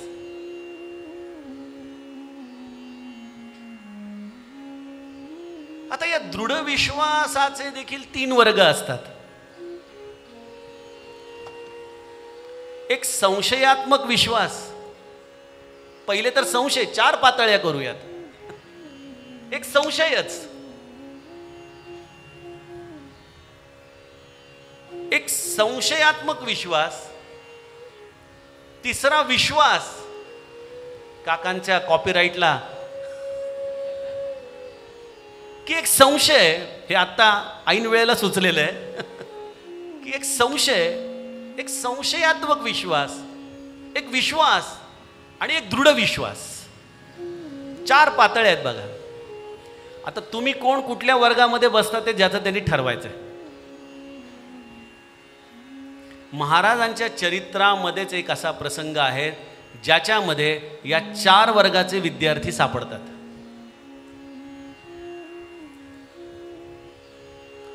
आता यासाठी एक गंमत करायची. मी नेहमी मानसपूजेमध्ये माझा एक अनुभव सांगत असतो की मानसपूजा तुम्ही कराच उत्तम पद्धतीने, सुंदर अलंकार वगैरे वगैरे नेहमीप्रमाणे, पण माझा एक स्वतःचा अनुभव आहे. आय एम 100% रॉंग, पण मला ती कधी कधी खूप मेकॅनिकल वाटते की दररोज ते बोलवा, दररोज तेच दागदागिने, दररोज तेच अलंकार.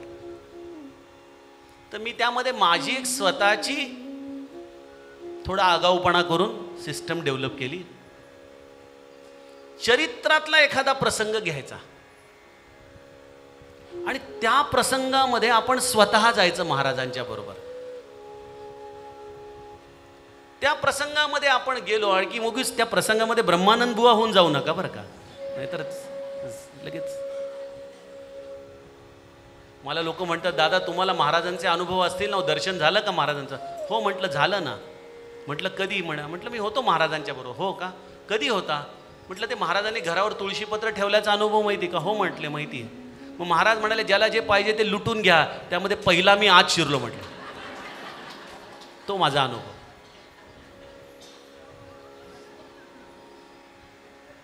महाराजांच्या चरित्राला आपण आपल्या गुरुशी संलग्न व्हायचंय बघा, काही करून. आमच्या महाराजांनी अहो रावणाला देखील विरोध भक्तीने रावण, त्याला विरोध भक्ती म्हटली आहे. आमच्या महाराजांना तुम्ही कसंही आमच्या आवडीने देहूला काय विठोबाचं अगदी गोड स्मरण केलं का? अरे काळ्या, अरे काय माझ्या संसाराचं वाटोळं केलं. नामस्मरणच होतं हो तिचं. तुम्ही कसंही करून आपल्या गुरुला क्षणोक्षणी त्याचा आठव ठेवा बघा आपल्या आयुष्यात, कसंही करून. तर हा जो अनुभव आहे 4 पातळ्यांवरचा, त्यासाठी तुम्हाला आता काय करायचंय, तुम्हाला सगळ्यांना बोर्डिंग पास देतो मी आत्ता. आत्ता लगेच विमानात बसायचंय आणि प्रयागला जायचंय आपल्याला. प्रयागला महाराज गेले होते. महाराजांच्या बरोबर आपल्या माण तालुक्यातले अनेक जोडपी.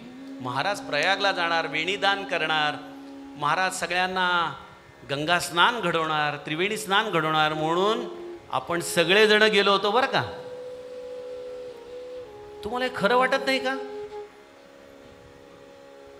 काय झालं ना, ते मोबाईलमध्ये बघा विकताना ते फॅक्टरी रिसेटचं बटन दाबतात. त्यामुळे तो कोणाचा मोबाईल आहे, काय डाटा होता, तसं तुम्हाला ब्रह्मदेवाने खाली पाठवताना फॅक्टरी रिसेट बटन दाबलं. त्यामुळे तुम्हाला आठवत नाही. अहो तुम्ही सगळे होता प्रयागला, तुमचे 100 रुपये राहिलेत बरं का तेव्हाचे.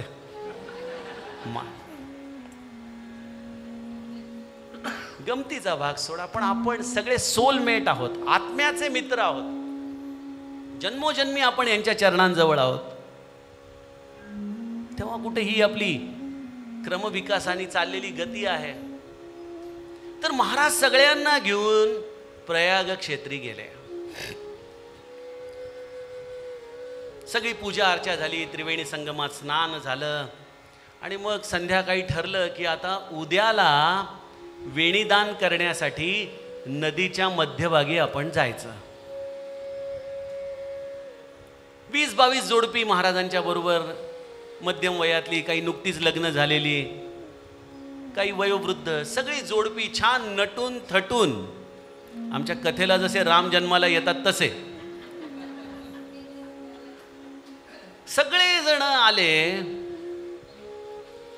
महाराजांच्या बरोबर. काय सुंदर बघा, डोळ्यासमोर आणा प्रसंग. तुम्ही चाललाय महाराजांच्या बरोबर आणि महाराजांनी नावाड्याला विचारलं, काय रे बाबा नाव ठीक आहे ना सगळी? हो म्हणाला महाराज, ये तो नया है, अभी अभी बनाया है.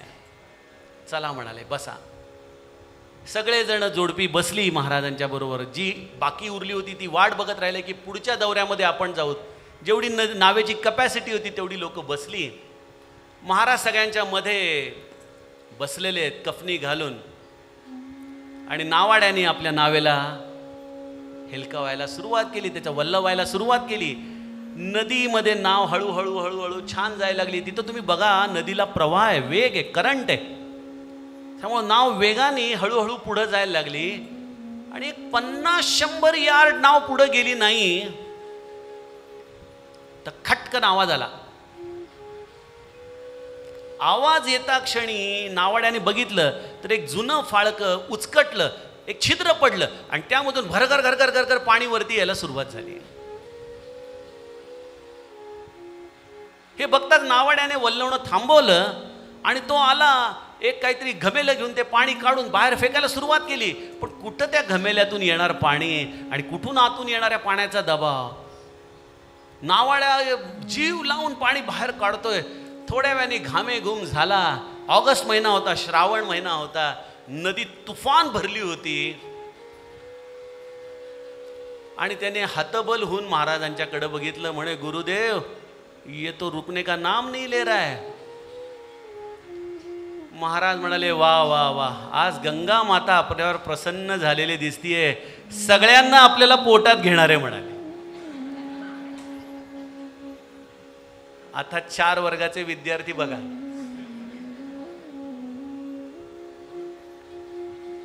जसं महाराजांनी सांगितलं की आज आपल्याला गंगा माता पोटात घेणार आहे, हे म्हणता क्षणी मी आणि माझ्याबरोबर अजूनही काही लोक हल्लकल्लोळ करायला लागलो. अरे काय म्हणताय महाराज, आम्हाला मरायचं नाहीये. अहो महाराज, काय आम्ही तुमच्या विश्वासावर आलो, हे काय पाणी, आम्हाला मरायचं नाही. रडायला लागले, ओरडायला लागले, आकांत वाजू लागला. स्वाभाविक हो. ते कधी कधी त्या अहमदाबादचा तो प्लेनचा क्रॅश विचार करतो, काय ते 30 सेकंद लोकांना जेव्हा कळालं की आपण आता पडणार आहे, किती स्वप्नांचा चुराडा होत असेल एकाच वेळेला, अनंत स्वप्नांचा. आणि स्वाभाविक जीव आहेत, त्यामुळं काही मंडळी, सगळी नाही, जी ड वर्गातली होती ती ड वर्गातली मुलं ओरडू लागली, अहो महाराज, अहो बघा, आम्हाला मरायचं नाही महाराज. महाराज, काही जण जाऊन महाराजांना धावून मिठी मारायला लागले. अहो महाराज, मी सांगून आलोय घरी येणार म्हणून, अहो बुडवायचं नाही महाराज.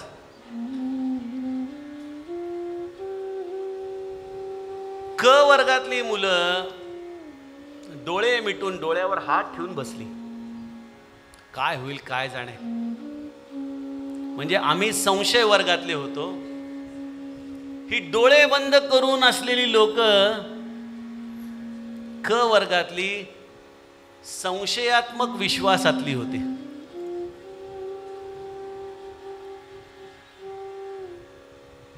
ब वर्गातली लोक होती, ते म्हणतायत की ठीक आहे, आता महाराज म्हणतात नदीच्या पोटात जाणाऱ्या महाराजांच्या बरोबरच जातोय ना, चांगली गोष्ट आहे, जाऊ दे. महाराजांच्या बरोबर मरायला कधी मिळायचं आपल्याला. ही ब इयत्तेतली आपण काय बघतोय, ऐसा ज्याचा दृढ विश्वास. मी पूर्ण अभंग सांगू शकत नाही एवढ्या वेळात, त्यामुळे हा दृढ विश्वास. ही ब वर्गातली लोक म्हणतात महाराज ठीक आहे. आणि अ वर्गातली लोक म्हणतात, अरे इथं प्रत्यक्ष महाराज उभे आहेत, काय बिशाद आहे या बोटीची बुडण्याची, काय बिशाद आहे, माझे महाराज माझ्या बरोबर आहे, काय बोट बुडणारी आहे. आणि महाराजांनी काय केलं, पटकन आपली कफनी काढली आणि हा महात्मा त्या कफनीला त्या छिद्रावरती टाकतोय आणि आपला पाय ठेवून उभा राहिला असा घट्ट, जसा माझ्या अंगदानी रोवला होता लंकेमध्ये रावणाच्या समोर. हलवून दाखव माझा पाय.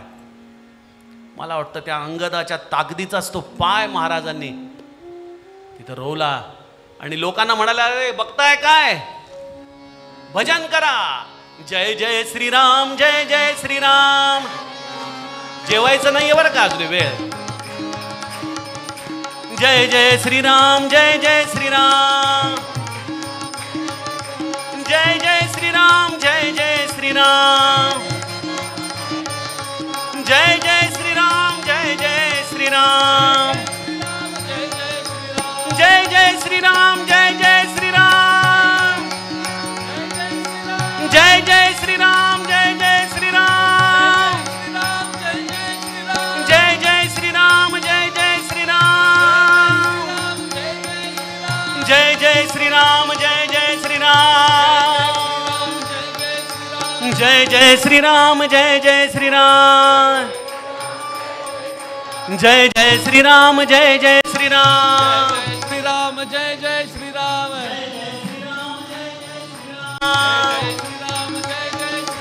जय जय जय श्रीराम जय जय श्रीराम जय जय श्रीराम जय जय श्रीराम जय जय।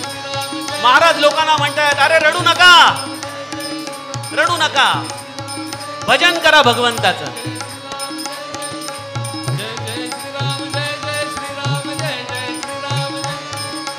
जय जय श्रीराम जय जय श्रीराम जय जय श्रीराम जय जय श्रीराम जय जय श्रीराम जय जय श्रीराम जय जय श्रीराम जय जय श्रीराम अरे जय जय श्रीराम जय जय श्रीराम जय जय श्रीराम जय जय श्रीराम जय जय श्रीराम जय जय श्रीराम जय जय श्रीराम जय जय श्रीराम जय श्रीराम जय जय श्रीराम जय जय श्रीराम। आता बघा ड विद्यार्थी महाराज म्हणतात भया जय जय तिकडं तिकडं बघतायत अरे कुठून बोट येते का एखादी मदतीला म्हणा थांबू नका। जय जय श्रीराम जय जय श्रीराम जय जय श्रीराम जय जय श्रीराम जय जय श्रीराम जय जय श्रीराम। जीवनामध्ये जेव्हा असे आघात येतात ना आमच्यावर पण अवघड परिस्थिती येते आम्ही ड विद्यार्थी संशयातले विद्यार्थी गुरु सोडून दुसरीकडे बघायला लागतो इकडे आधार मिळेल इकडे आधार मिळेल। अरे प्रत्यक्ष मारुती राया समोर बसलेला असताना आम्ही इकडे बघू तिकडे बघू सगळीकडे बघू पण आम्हाला त्याच्यावरती विश्वास बसत नाही हा संशय। जय जय श्रीराम जय जय श्रीराम जय जय श्रीराम जय जय श्रीराम जय जय श्रीराम जय जय श्रीराम जय जय श्रीराम जय जय श्रीराम। क वर्गातले विद्यार्थी जय जय श्रीराम म्हणतायत पण लक्ष महाराजांच्या पायाकडे महाराज भजन करतो पाय काढू नका बाबा तेवढा।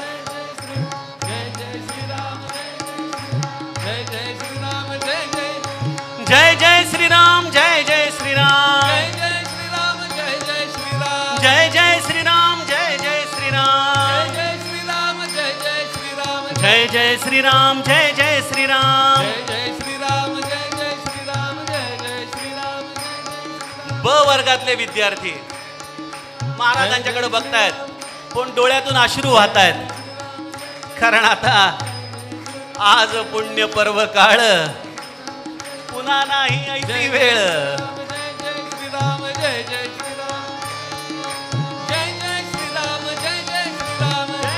श्रीराम जय जय श्रीराम जय जय श्रीराम जय जय श्रीराम जय जय श्रीराम जय जय श्रीराम जय जय श्रीराम जय जय श्रीराम। आणि अविद्यार्थी आनंदोत्सव अरे महाराज आपल्या बरोबर भजन करायला मिळतंय यहाँ वो भी वाहवा है और यू भी वाहवा है काय जे होईल ते होईल आता होणार ते होऊ द्या पंढरीनाथा काय व्हायचं असेल ते होईल। जय जय श्रीराम जय जय श्रीराम जय जय श्रीराम जय जय श्रीराम जय जय श्रीराम जय जय श्रीराम जय जय श्रीराम जय जय श्रीराम जय जय श्रीराम जय जय श्रीराम जय जय श्रीराम। एकच हल्लकल्लोळ सुरू झाला सरकारी तोफा उडाल्या काहीतरी प्रश्न झालाय निर्माण लगेच बोटी निघाल्या सुसाट महाराजांची बोट जोरात चाललेली आहे अर्धी कललेली आहे लोक कसे बसे बसलेत पाण्याने भरायला लागली आहे बोट तेवढ्या सरकारी बोटी जवळ आल्या। महाराज एखाद्या चित्रपटाच्या नायकासारखे बोटीच्या एका किनाऱ्यावरती उभे राहिले दुसरा पाय दुसऱ्या बोटीवरती ठेवलाय दोन्ही बोटी आपल्या पायांनी जवळ आणल्या सगळ्यांना म्हणतायत बायांनो चला बरं पटापटा। जय जय श्रीराम जय जय श्रीराम जय जय जय श्रीराम जय जय श्रीराम जय जय श्रीराम जय जय श्रीराम जय जय श्रीराम जय जय श्रीराम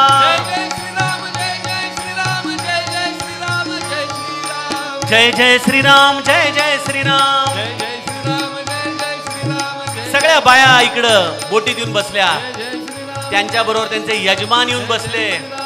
महाराज सगळ्यांना विचारतात, अरे घेतलं ना सगळं? काही दागदागिने, काही बोचक? नाही महाराज, सगळं झालंय. नावाडी आला, सगळे आले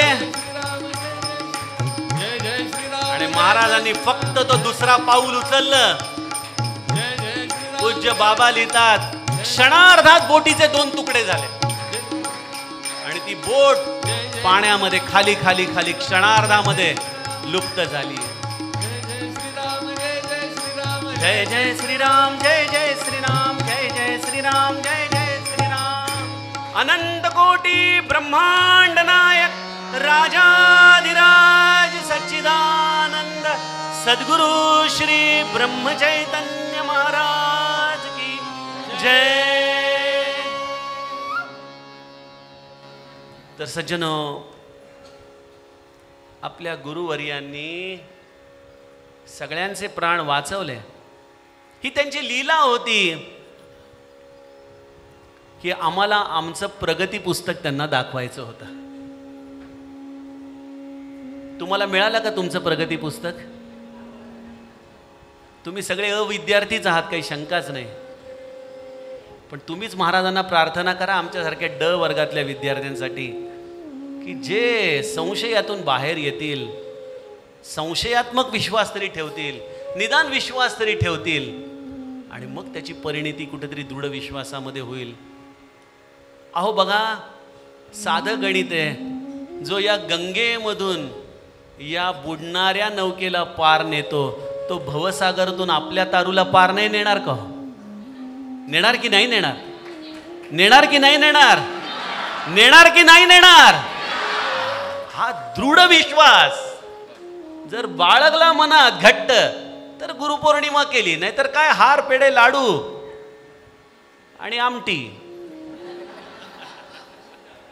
याच्या पलीकडे काही जायलाच तयार नाही आपलं गणित. हा दृढ विश्वास, अरे माझ्या मागं कोण आहे? माझा बाप बसलाय.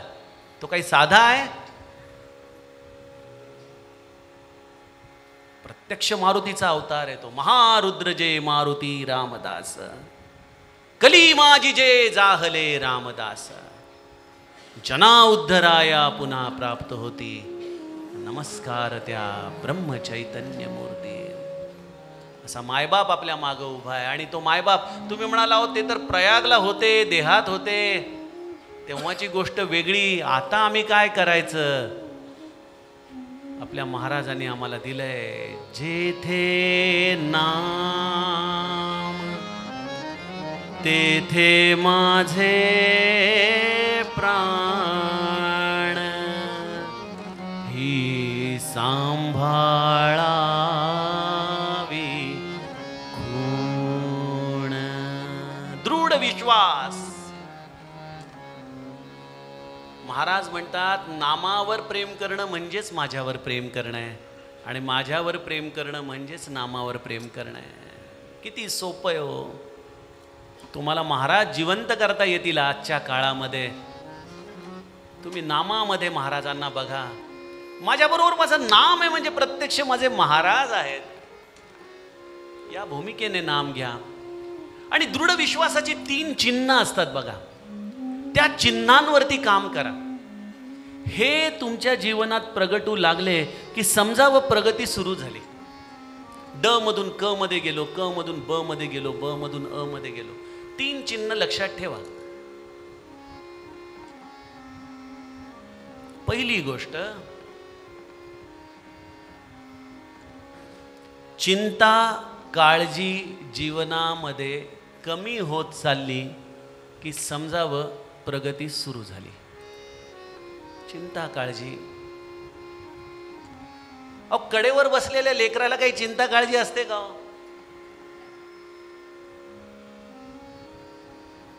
आम्ही त्यांना, मी पुण्याचं, तुम्ही माझं जमलं तर बघा, यूट्यूबवर आहे, मी त्याच्यात लेकरू या शब्दावरती बोललोय. महाराजांचं लेकरू कसं व्हायचं?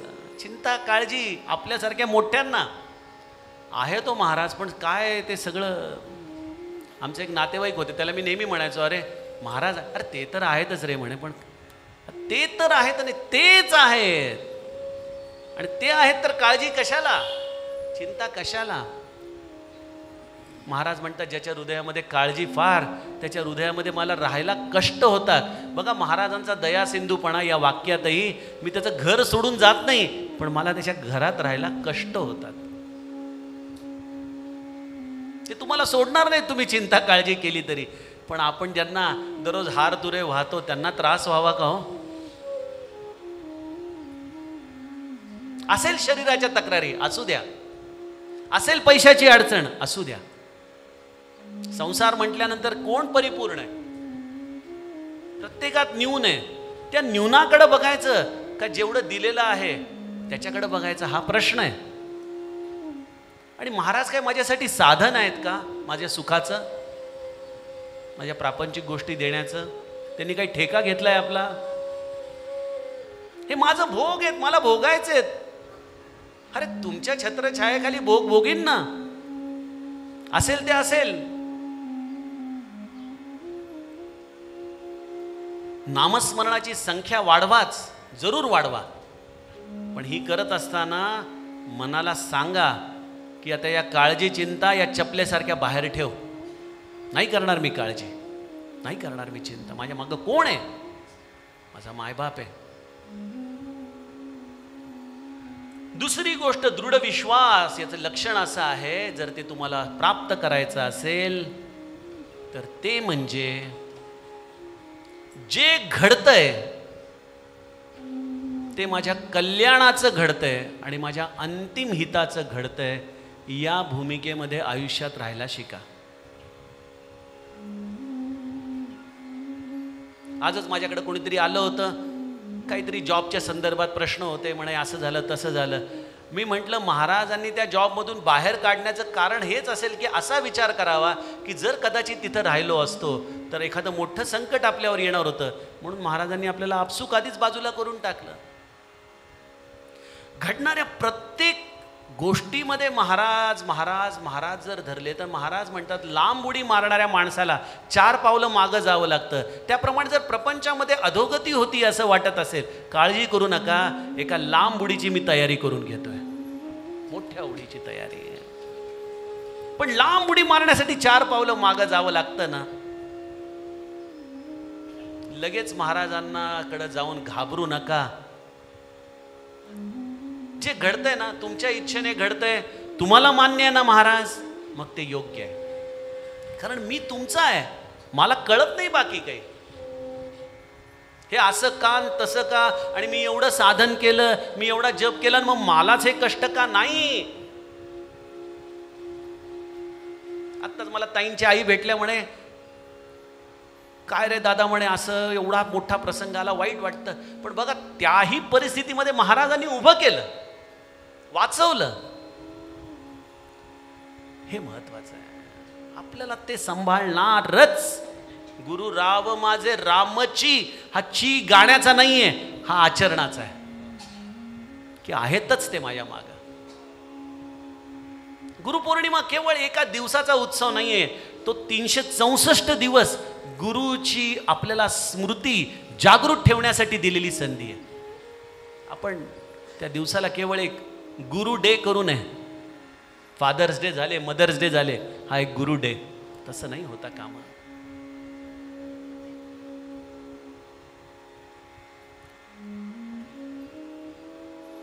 आणि दृढ विश्वासाचं तिसरं गणित आहे, अकारण प्रसन्नतेमध्ये राहायला तुम्ही सुरुवात झाली, आनंदामध्ये राहायला सुरुवात झाली की समजावं तुम्ही दृढ विश्वासामध्ये आहात. तुमच्या आनंदामध्ये कोणीही विरजण घालू शकत नाही. मी त्याला एक नेहमी गव्हर्नमेंट अधिकाऱ्याचं उदाहरण देत असतो. आपण म्हणतो ना, ते गव्हर्नमेंटमध्ये काम करणारे लोक किती निष्काळजीपणे करतात, कसे बोलतात, पण मला त्यांचा तो गुण आवडतो. आपण एखाद्या कारकुनाला जाऊन विचारलं ना, हो हे माझं ॲप्लिकेशन होतं, याच्यावर काय केलं आहे ना, ते प्रोसेसमध्ये, आपण किती दिवस प्रोसेस काय, म्हणजे काय तुमचं काय आहे की नाही, तो एका टप्प्यापर्यंत ऐकून, हो ते आमच्या साहेबांना जाऊन विचारा, मला नका विचारू. हे सूत्र परमार्थात वापरा. आपलं मन आपल्याला म्हणा, अरे काय तू जप करतो, हे करतो, मग ते कधी व्हायचं ते सगळं? मला विचार नको, ते महाराजांना विचार, मला कळत नाही. आपण मस्त बेफिकीर राहायचं. मन करा रे प्रसन्न सर्व सिद्धीचे कारण. जेव्हा त्या परमानंदी मन नाही, दृढ विश्वासाचा अर्थ तुम्ही त्याच्या बरोबर आहात आणि तो सच्चिदानंद आहे, तो आनंद स्वरूप आहे, तर तुम्ही एरंडेल पेलेलं तोंड करून का बसता?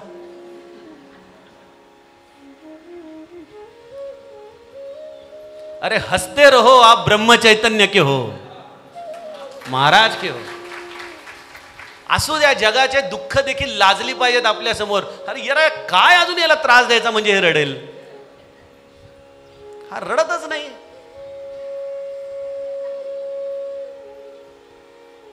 ही अवस्था ही दृढ विश्वासाची अवस्था आहे. कितीतरी शारीरिक व्याधी, इथं आमचा दादा बसलाय, किती लोक मला इथं दिसत आहेत जे दृढ विश्वासाने जगतात. आहा, पण महाराजांवरचा एवढा विश्वास ढळत नाही. ते करतायत, ते बरोबर करतायत, योग्यच करतायत, माझ्या अंतिम कल्याणाचंच करतायत. आणि शेवटचं म्हणजे आपल्या आनंदाला कोण आड येतं? काय माहिती माझा मृत्यू कधी आहे बाबा? मरण मरण मरण मरण मरण. अरे कसलं मरण? पूज्य भाऊसाहेबांचं उदाहरण लक्षात ठेवावं. आत्ताही महाराजांच्या पायाशी आहे आणि इथून उठूनही महाराजांच्या जवळच जायचंय. मग इथंही महाराज आहेत आणि तिथंही महाराज आहेत. मग कसली फिकीर? अहो तुम्हाला सांगतो, तुम्ही यांना घट्ट धरून राहा. महाराज मरणाचा देखील उत्सव करतात. तो आपल्या मरणाचा उत्सव करतात.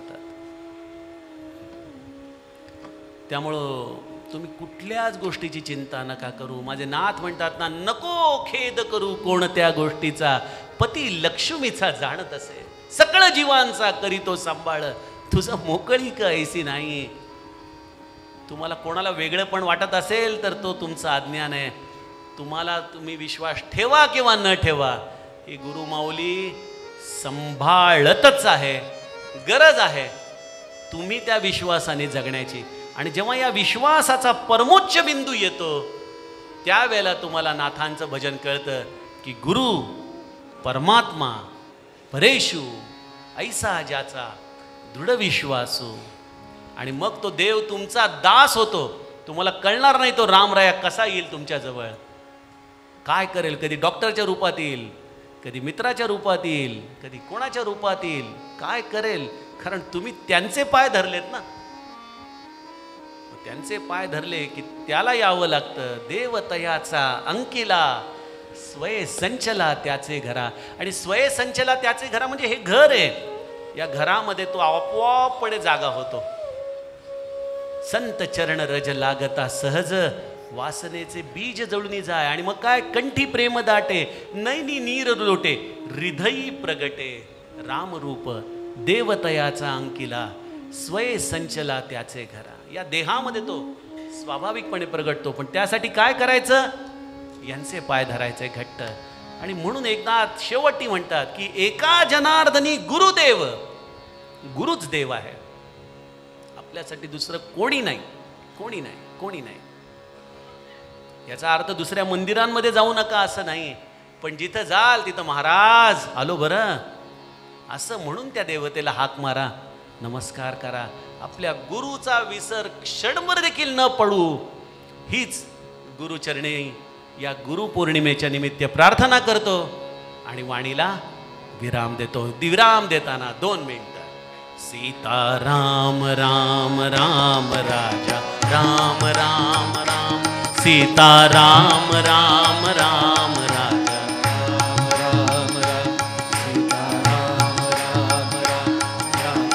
राम राम राम राम राम राम. सीता राम राम राम राम राम. सीता राम राम राम राजा राम राम राम. सीता राम राम राम राजा राम राम राम. सीता राम राम राम राजा राम राम राम. सीता राम राम राम राजा राम. सीता राम राम राम राजा राम राम राम.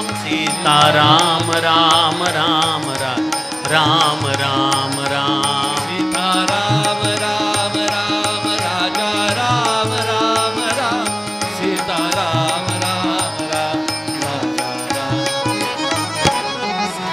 राम राम राजा राम राम राम सीता राम राम राम राजा राम राम सीता राम राम राम राम राम राम सीता राम राम राम राजा राम राम सीता राम राम राम राजा राम राम राम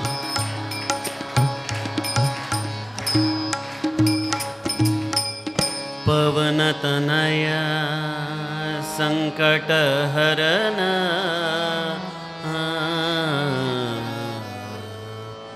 मंगल मूर्ति रूप राम लखन सीता सहित